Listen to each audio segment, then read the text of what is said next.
Do you think history's been fair to the president you served so dutifully?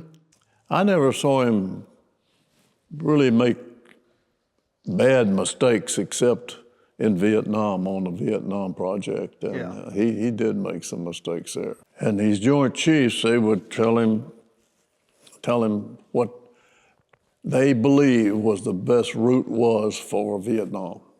That's what most of it was talking about. And the way it looked to me like is that the Joint Chiefs did their homework and they were telling him the best way to handle. But McNamara was always just the opposite from what they wanted to do. I don't think he had any idea. And so he cost us a lot of lives. At the end of it, we never intended to win the war or do anything. We just wanted to get out of there.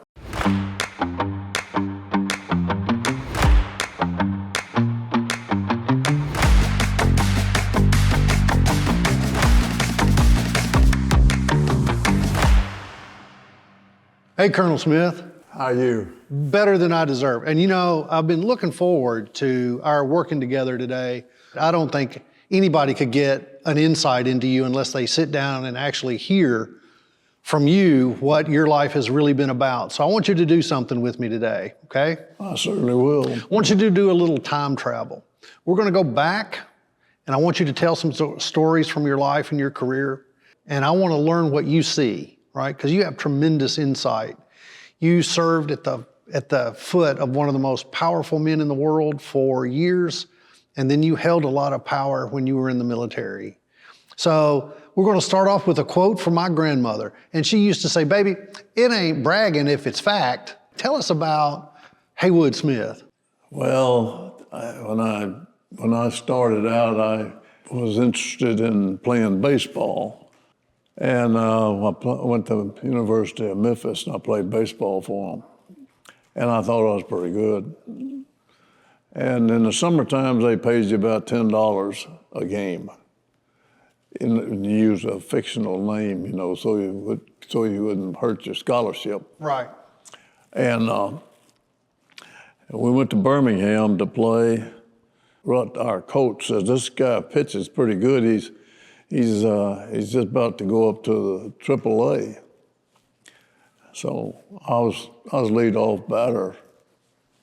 So I got up to the plate, and that guy threw me a curve. It looked like it fell off that table, you know. So I thought, So he struck me out. So I went back to see Coach. I said, "Coach, you say this guy's he looks like he's going to AAA." I said, "He looks pretty good to me." He said, "Oh, he won't make it." So I decided I better go in the Marine Corps. So from baseball player to Marine Corps? Yeah, I decided that baseball, I wasn't going to be able to make it because I couldn't hit that curveball. So I was already in the reserve, and so when I finished college, I went into the Marine Corps. Did your DI help build you into the Marine that you were? Do you give him some credit for that? Who? Your drill instructor, your first instructor? Oh yeah, I do. I give him credit for a lot. Yes, I do, because I was just a smart aleck kid. When I went down there, I didn't come out as any smart aleck kid. I come out as a red hot, disciplined Marine. Yeah. Yeah. Well, you know, do this for me. Dispel this. I don't know if it's a myth, but I've heard this all my life, is that I've known plenty of Marines. And one of the things they are quick to adjust is, I made the mistake one time of saying, you know, he's a former Marine. And I was adjusted. And, you know, I learned very quickly that there's no such thing as former Marine. Former Marine. That's right. So how long have you been a Marine? I went in 1948. I went out to Millington to join with 3 or 4 other guys because you could go out there on a weekend and you got paid for it. And it was just a way for us to make a little money.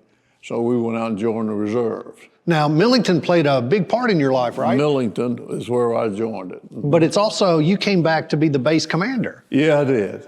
So what is it about Haywood that made you such an exceptional Marine? Well, one thing is, I told my kids, if you look in the mirror every day and look in the mirror and you can't wait to get to work, you're going to be successful. The Corps made me understand that I really, when I was in flight training and then after I got out, I couldn't wait to get to work. I couldn't wait to get in that air cockpit. Most of the pilots are that way. If they wasn't very good. Yeah, you mentioned cockpits. If I recall correctly, you were not only a pilot, but you were the pilot of Air Force One.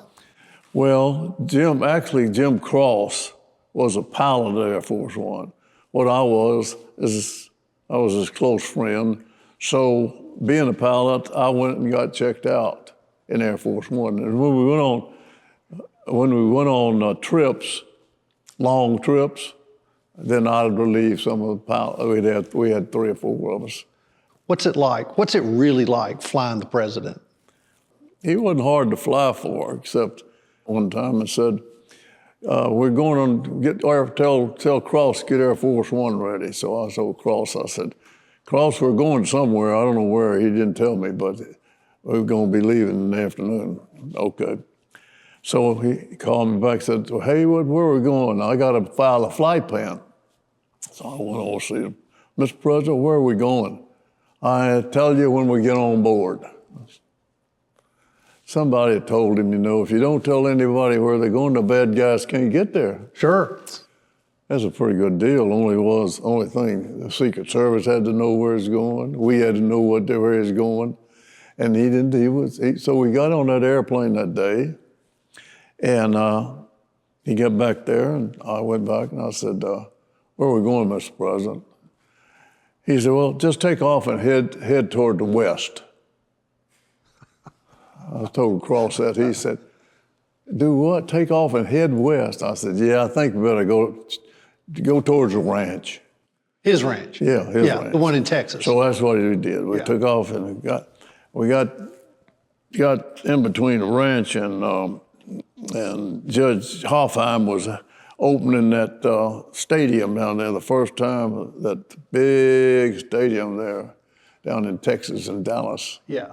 Hoffheim Stadium. Anyway, it's brand new, and they had asked him to come down for the ball game. Yeah. Now the president we're talking about is Lyndon Johnson. Yeah. Oh yeah. Talking about President Johnson. Yeah. Who in your book you really talk about your relationship with President Johnson, and I think the reader he had the capacity to.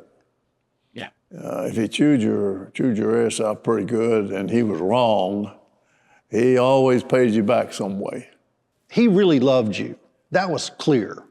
I think he chewed on you a lot, but he really did have a special place for you. Yes, he did. Yes, he did. And Ms. Johnson did too. And when he would really get on me, Ms. Johnson would get on him. You were the first appointed military attaché to a president. I was the first Marine. First Marine that they had in the history of our country that was the Armed Forces Aide to the president. So tell me about that. Why Haywood Smith? How did you get there?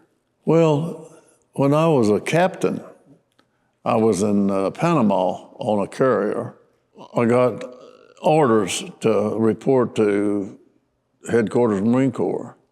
And I told this guy, I said, look, I'm the ops officer flying. I said, won't you tell them I'm too valuable to come up here? I don't want to go to Washington.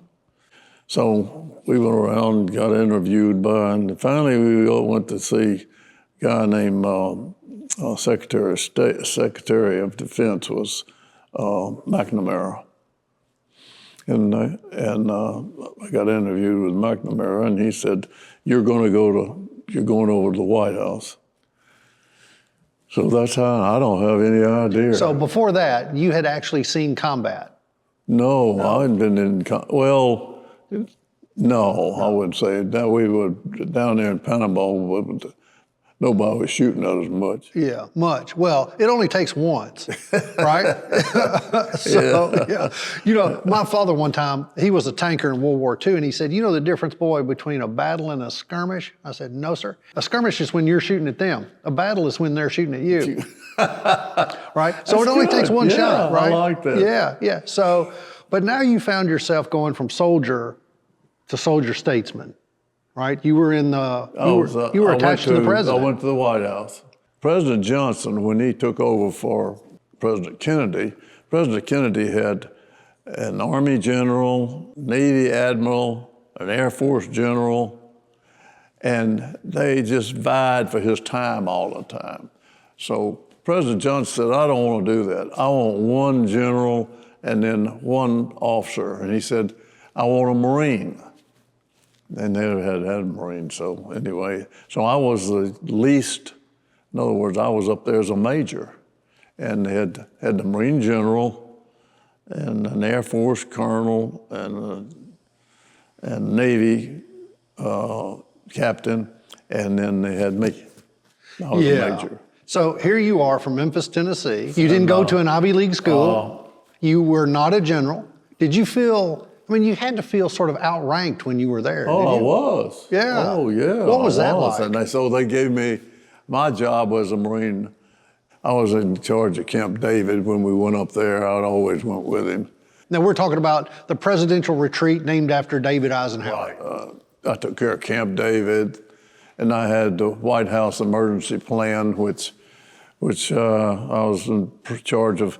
If we had some nuclear pause, they'd get the president to one of the best relocation sites as we could. Yeah. We had several of them. Yeah. Now, speaking of nuclear things, they actually handcuffed the codes to you. Weren't you carrying the nuclear football at some point? Yeah, I carried it all the time, but we didn't handcuff it though. So that's a myth. Most of the time. Sometimes we did. When it was in a great bunch of people, sometimes we did, but not very often. We just carried it. Yeah. And in there was two books. One of them was black, and one of them was gold or yellow. They were targets, both nuclear targets and bombing targets which ones let the nuclears go immediately. And he could do that. And when I got that bag, it had 3 or 4 rolls of coins in it. And I said, "What are these for?" And they said, "That's for if the president wants to grab it. You could stop anywhere, a payphone or whatever it is, and he can grab the communication system." So you got to admit that's a little bit of ironic, where you have payphone dimes and the codes to the most destructive force on the planet in the same briefcase. Yeah, right. Yeah.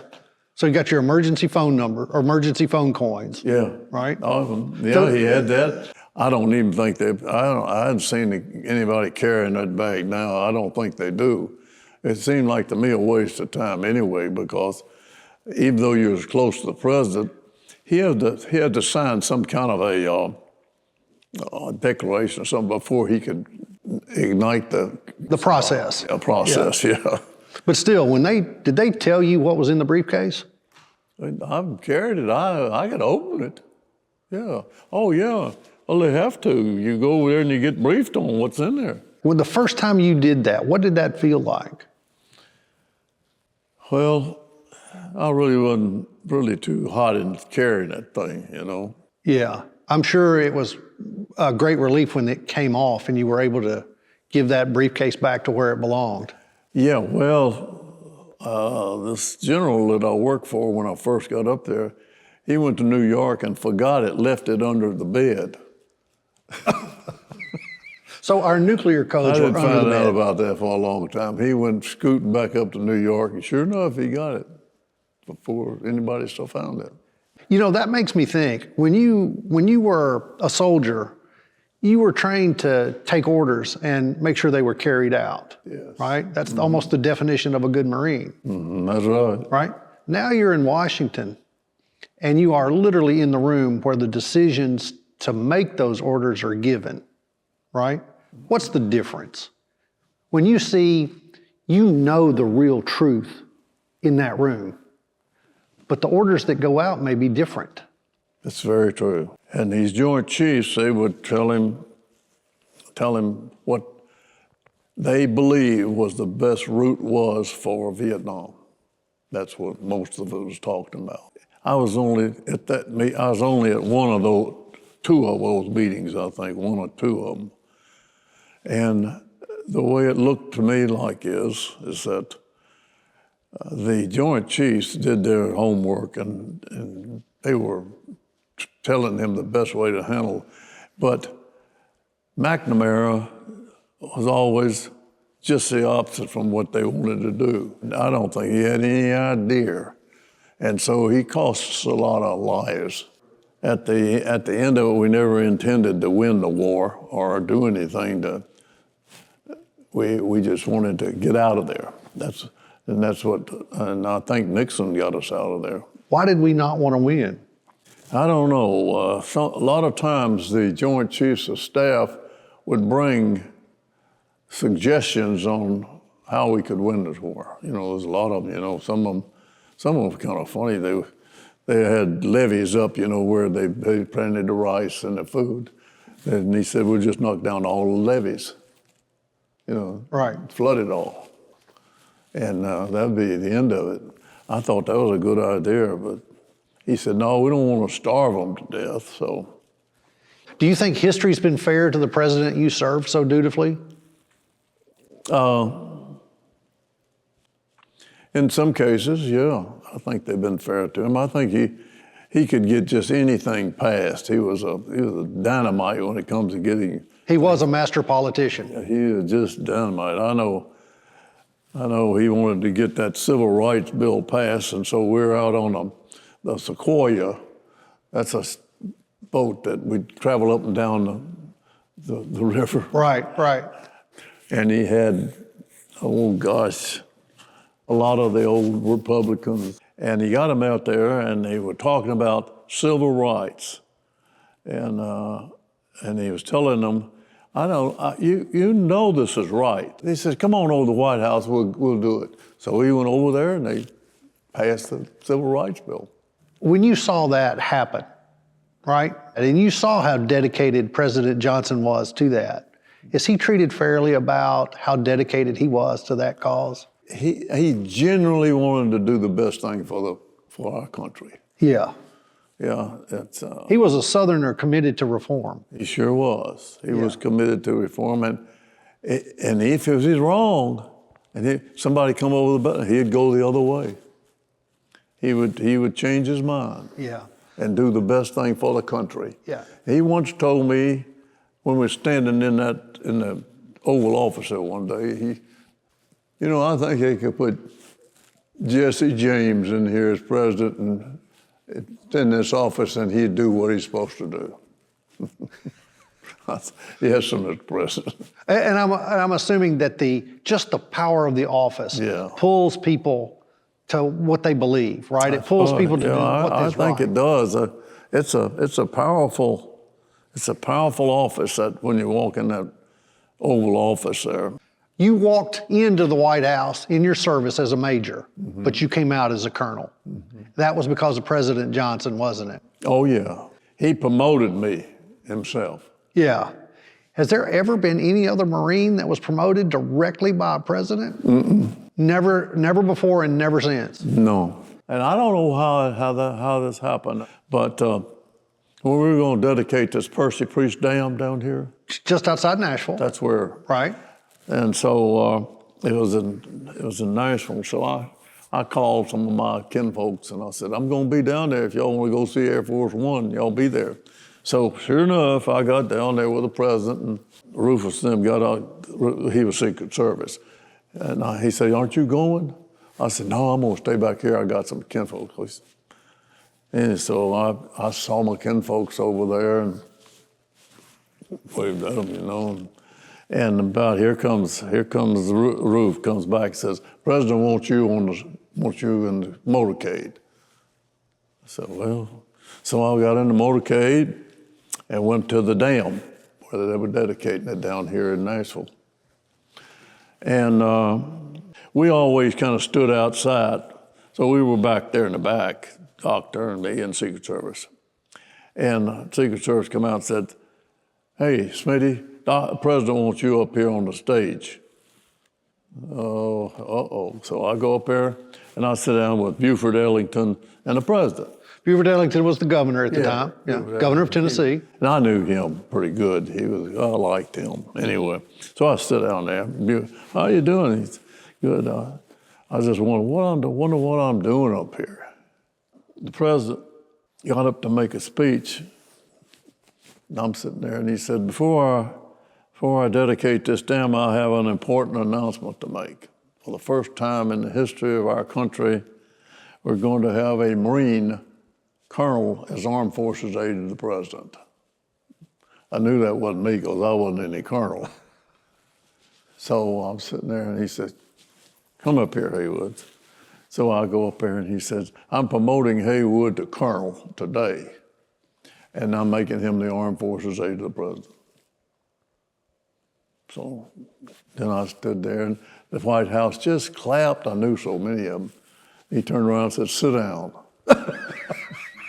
So I went, "Here's your colonel, go away." Yeah. So I sat down, and when he got back to the plane, I went back there, and I said, "Mr. President, I'm going to do it." He said, "Oh, I know you're going to do a good job. I don't worry about it." He said, "But if I thought you was going to get such a big hand, I'd announce it somewhere else." There you go. Now he just couldn't just do something good. He had to add on to it. Added on to it, right? But he did that, and I didn't know anything about it, nothing. Now, the other time I want to talk about is that he was exceptional to you. Your wife was sick. Yeah. Right? Mm-hmm. And what did Johnson and Lady Bird do for you? Well, I was at the ranch, and Miss Johnson knew she was in the hospital, so she told him. So he called me and says, "I understand Jeannie's in the hospital, Millington." I said, "Yes, sir." And so he said, "You get in the Jetstar and you fly down there right now." I said, "Yes, sir." So I got in that Jetstar. I went on to landing in Millington. Come up to this Navy captain that said, I said, "I want to talk to you just a minute." He said, when the President called, this commander answered the phone, and he said, asked who it was, and he said it was the President. And he said, he asked him, "The President of what?" That's when he used some bad language, of the United States. The President, yeah. So I went to see Jeannie, and Jeannie, I told her, "Do you want to go to Washington to get looked at?" She said, "No, I like it here." So I said, "Okay, well, we'll stay here," and we'll stay here. The next day, the President, Ms. Johnson, filled that room up full of flowers. So, that's the kind of, you're going to work for a guy like that, even if he does get on you pretty good. You think President Johnson had that certain quality that engendered people to him, even though he could be really gruff, and that he almost demanded loyalty? He could make you do anything. He really did. And I never saw him really make bad mistakes except in Vietnam, on the Vietnam project. And yeah. He did make some mistakes there. I want to take you back to Vietnam. Now, after your service to the President, right? Mm-hmm. You had flown... I flew that A4, and I kept on flying it, and then when they sent me to Vietnam, the general says, "Oh, Colonel, I'm going to give you a group." I said, "Yes, sir." Group is you were the commanding officer. So you're a squadron commander? Yeah, all the squadrons. Right. There'd be 4 or 5 squadrons in a group. Okay. So he said, I need for you to go over and take over Mag 16. I said, "General, that's helicopters." He said, "You've flown helicopters." I said, "Yes, sir." Boy, I didn't want to go over there, but I went, and then that's where the war was. And so I went over, and it's kind of funny. But I wasn't there but about very long, and I got a Marine captain in a Huey, and I got my little board, and I have a board with everywhere on it, and I said, I want you to take me around to these places that I don't know if I want to see them. I want to see where Chulai is and Fubai and all those places. So we're flying around there, and he says, this is Chulai, and we go this, and the guy comes up on the radio and says, we got an emergency medevac at such and such place. Anybody in that area? He said, Colonel, we were right over. I said, well, let's go get him. So we went down there to pick this guy up. Now you got to remember, this was my first hop in country. In Vietnam. I was just looking around, you know. So he goes down in there, pick up this Marines out there, and you got some guys standing around there, and he gets it down there pretty close, and these guys come out of the bushes and shooting, you know, and I could hear them hitting the helicopter. So I looked at that captain, I said, Captain, they're shooting at us over here. He didn't even turn to acknowledge it. He just said, they're allowed to do that. I thought, boy, this is going to be something I'm not going to like this very much. Here again, the difference between a battle and a skirmish, said, right? They're allowed to do this. I thought, boy, well, you got a lot of guts. You got a lot of guts. One thing I want to clarify, we've talked about your experience flying fighter jets, but you were also a combat helicopter pilot. Yeah, I flew about 100 missions, I guess. And you get shot at about all of them because they're standing on the ground. If you're flying over, they'll just shoot straight up, and you know. So I got me I said, this is bullshit. I said, I'm not going to fly these helicopters and they're shooting straight. So I got me a steel plate put in the bottom. Yeah. And everybody said, what's the Colonel got? I take that steel plate and put it on there where I sit, you know. And before long, everybody was getting steel plates, you know. They stand there and shoot at those helicopters, you know, as they're coming over.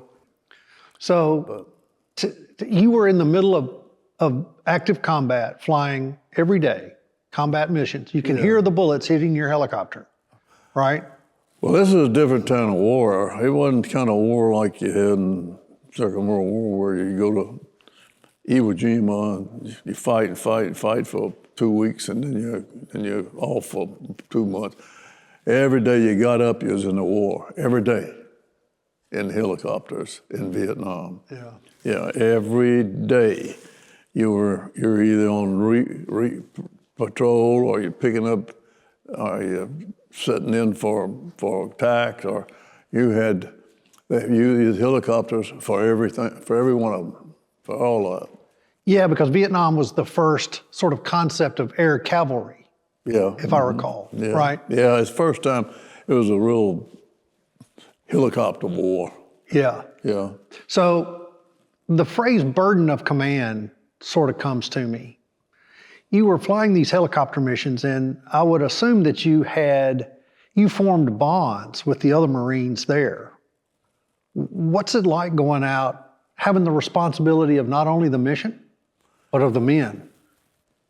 Well, for one thing, all of the Marines that I'd go into combat with, 99% of them, you just trust them with your life, because that's exactly what I'm trying to save him, he's trying to save.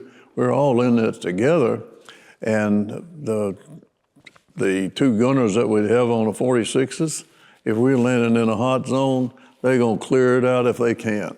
And those Cobras that are circling around are gonna make damn sure that they get up where that 46 can go in there. And that's the kind of missions that we flew most of the time. Yeah, you were there and you saw the sacrifices that they made. Sort of two things. When you saw the treatment that these people got when you guys came home? Well, that was bad news, because here these kids have been over there, these guys have been over there fighting a war, dying, and then they come back and you go through there and they spit at you, you know. It wasn't very healthy. In fact, I looked to them for help too, you know. Just like when they look for me, if I can help them, they know I'm going to do it. Yeah. And it's the same thing with me. I knew some Marines. I still call them. There's a camaraderie between them that really does exist. Yeah. Yeah, that once a Marine, always a Marine. Yeah, it really does exist. Yeah.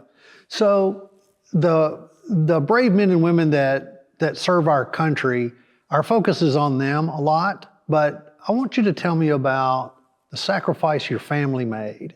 It's not fair. It's not fair that they take you off for a tour and you're gone for 14 months without your family, you know. And then you go to Vietnam, and that was for 13 months. That's without your family, and you're in harm's way too. So it's something that you really have to put your heart into it to be able to accept the things that you have to do as a Marine.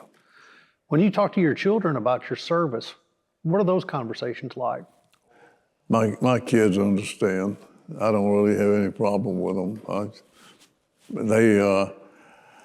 We sent those little cassette deals together, you know. Mm-hmm. Every 3 days I'd send a cassette back and they'd send me one of the kids. And that's kind of the way we stayed in touch. You think it was important that they heard your voice, not just read your words? I do. Yeah. In your book, I came away with a sense that you may have developed a reputation for maybe borrowing planes? Borrowing? Borrowing planes? Yeah, I borrowed them every night. You're talking about borrowing the president's planes. Yeah, you borrowed the president's plane. Yeah, I did. Yeah, how does that borrowed work? Borrowed one of them one time. Stan Musial he was part of the government a little bit. He worked and so I got to know him a little bit. He was playing for the Cardinals. Yes. When they was in the World Series, I called up there and asked Musial if he could get me some tickets. He says, "Of course I got to get you tickets." So he got me 6 tickets. I was just trying to figure out how I could do it. So I told him I was going to go exercise. I was going to exercise the Jetstar. Mm-hmm. Exercise it. Exercise. Yeah, That meant take it out and check it. Then I got 4 of my friends, or 4 or 5 of them, went with me. I went over there and I took off and flew to St. Louis, and I had a open hangar. I taxied into the hangar and they shut the doors. And nobody ever gonna know this, you know. So, and I was watching the ball game, and Marvin called. Marvin was the president's assistant, and he was the head guy. And he said, "Where are you?" I said, "Why?" He said, "Well, we're going to the ranch this afternoon. You better get them planes ready." So you got caught, right? I did. Well, no, I got in that damn airplane and flew it back and got there in time. But I could have got caught. Yeah. But that's the only time I ever did that. You have an almost uncanny ability to be in the most exciting places. You told me once, a couple of weeks ago, Larry, I was at dinner with the smartest person in the world and the most beautiful person in the world, and you were between them. They had events at the White House all the time. They had dinners and things for people, you know. Yeah. And to help, we had, I had the military send over some of the nice-looking captains, and they would walk around and pull the chairs out and sit down and entertain the girls. And so I was there too. And my seat was in between von Braun. Werner von Braun. Werner von Braun and Janet Leigh. Remember Janet? I absolutely do. She was pretty. She was gorgeous. And I thought, well, I told everybody I was in between the smartest man in the world and the prettiest girl in the world. I said, hell, I can't beat that job. Yeah, you know what? I think I would have exercised the president's plane to have that seat. I got to tell you, that would have been spectacular. And speaking of entertaining troops, you knew Bob Hope personally. I met him in a bar somewhere overseas, and then he came to Vietnam. Then he came to see me in New Orleans at the Mardi Gras. And he was quite a gentleman, quite a guy. Was he as fun and as charismatic as? Oh yeah, and would do anything in the world to help the military. Anything. I met him three different times, and he was really fun all three times. He was at Mardi Gras. Yeah, I couldn't imagine what that was like. He was hell. He really had a time. I want to do a little bit of a contrast with you. So if Bob Hope and Janet Leigh were represented a lot of the fun times you had with celebrities, let's contrast that with a time in the book that terrified me. You came face to face with a Viet Cong commander. Oh yeah, Tell me about that. We had a bunch of trucks, and we had a beach down there that was secure for the enlisted people, but it was about 15 miles away where the beach was. So they never wanted to go to the beach. They'd get the group number, and they'd drive down there in a truck. And so they were driving down there, and they was going through one of these communities, and one of those kids with the little cone cap on was riding his motorcycle. And when the guys in the truck went to get his hat, the kid raised his hand to get the hat, and he drove under the truck and killed him. They took the body and put it in front of the truck, and I got a call. He said, "Colonel, we ought to go over there." So we got in a Jeep, went over there, and we had 12 of these Marines in the back of that truck, and all they had to do is walk by there and throw a hand grenade in there and kill them all, you know. When we left, I got 4 Cobras, and they were flying head about that high. I mean, they wasn't 50 feet, they was right over them. And I told him, I said, now, if anybody kills anybody in the Marines here, I'm gonna kill everybody in this village, everybody. And he knew I meant it, and I did. So he said, well, we're gonna take some money for him. So he told me how much it was, something like $1,000. But that, in funny money, was a lot of money. Went back to base and went in there and told them to give me $12,000. Put it all in my vest jacket, and took it back, gave it to the village chief there, and in the meantime, this Vietnamese on our side was flying around in a helicopter, Vietnamese general, and he had landed out there. He had heard about what was going on. And he walked up there, and I was standing there with all this money, and I was going to give it to this guy. And he said, what's going on? And this interpreter started telling him. And this guy said, then these guys, they started talking to each other. It got to be in a heated argument there. And this general pulled out his 45 and shot him. So, boy, it knocked him about here in that wall. I mean, and I said, oh gosh. So they're gonna throw a hand grenade and kill all my Marines. The general of the Vietnamese there, he said, he asked this guy, who's in charge now? And this little bitty guy come running up there at me. And so he said, what do you want to do? I said, I'll tell you what let's do. Let's let me tell this, I'm gonna tell this Marine to drive that truck just like it is, get the boy's body out in front of him, let those Marines go down there, and we'll call it even. He did. They took the boy's body, and I told him, just drive that damn thing on the, whatever it'll go on. So they drove it all the way down there, about 11 miles to that beach. And still alive, all of them. And then I had somebody pick them up, and that was about it. That was kind of a different type incident. Do you think about that incident a lot? No, but I think about some others. Like? Oh, a friend of mine got killed over there. Doug Sneed, he was a Naval Academy graduate. Good guy. And how come he got killed? I don't know why. He didn't. He was so careful, but he lost his life over there. And I think we lost a lot of them like that. That wasn't killed by the enemy. Yeah. That's about it.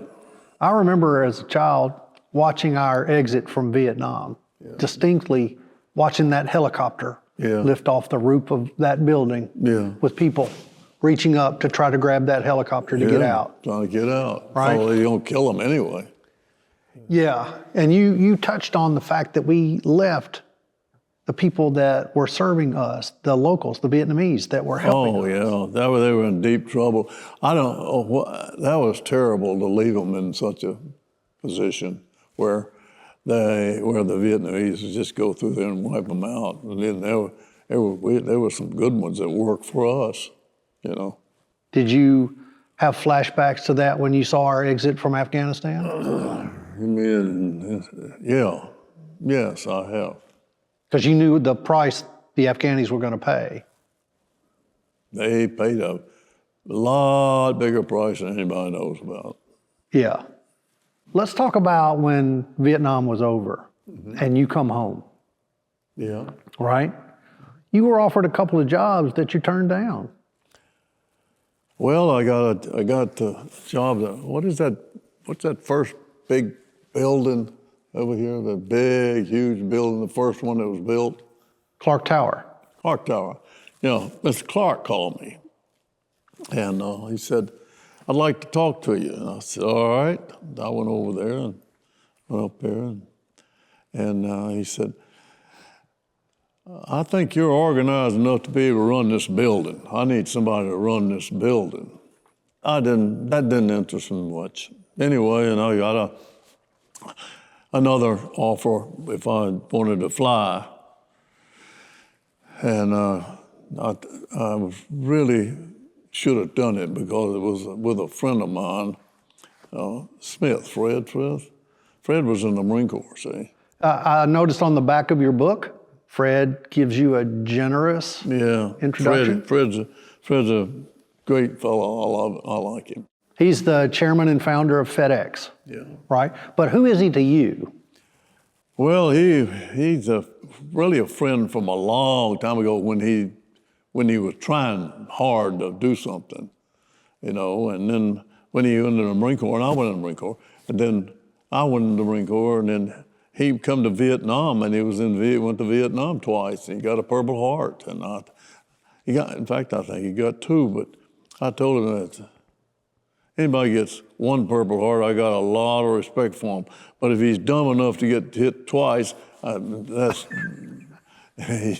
laughed too. Yeah. But he got two, I think. I didn't get any. Yeah. You and I came up just very ordinary guys. And you went on to live an extraordinary life. We got to see an America that was very different. Oh, yeah, we did. Yes, we did. Very different. Really different. So based on what you've seen, what you know, your experiences, your faith, what would you tell somebody that was 35 years old, right? Are you optimistic? Are you pessimistic? What do you see for their future? Well, No, I can't get pessimistic. I'm not going to get pessimistic. But they're sure giving me an opportunity. We need good, honest, genuine Americans. And we're just losing it, it looks like to me. Was that any different than what you saw in the 60s when you were first time that you were exposed to real, true politics? Isn't politics always a dirty game? I don't think so. No, I don't think so. I saw some great politicians. I mean, great politicians that were just wanted to do the best thing for our country and our people. I mean, they were truly great politicians. I don't think these people go up there. I don't think our forefathers meant for people to go, like in the House, to go and stay up there 30 years. They're supposed to go up there and stay 4 years and then come home. Yeah. Yeah. But they started now, all of them stay up there forever. That's not good at all, you know. Yeah. But that's not what our forefathers meant. And they didn't put term limits on it. You know, I wish they'd have put term limits both on senators and on congressmen. And that would have kept them up there for just 4 years, and then they got to go. Yeah. It's time for change. It is. Yeah, and that's not just a slogan, right? No, it is a time to change. Who was the last president that you would have really wanted to serve?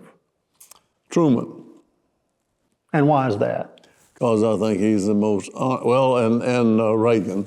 Yeah, yeah. Truman and Reagan, I think one of them was a Republican, one of them was a Democrat. I think that both of them were absolutely, positively thought about their country more than they did about the money and everything, all those aspects about it. Yeah.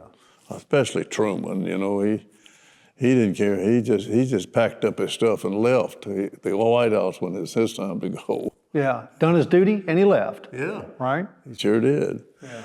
And Reagan was a genuine, honest person that wanted to do the best he could for the country. I believe that. I think we've had a lot of good presidents. It's just that we're in a drought right now. Yeah, yeah. We'll get back. I hope so. Yeah. Colonel Smith, it was an honor. Never in my life did I think I would ever get to meet a soldier statesman like you. It's been a true blessing. From the bottom of my heart, thank you so much. Oh, God. You're a treat. It's an honor to be with you and to be here, and I appreciate you asking me. Yes, sir.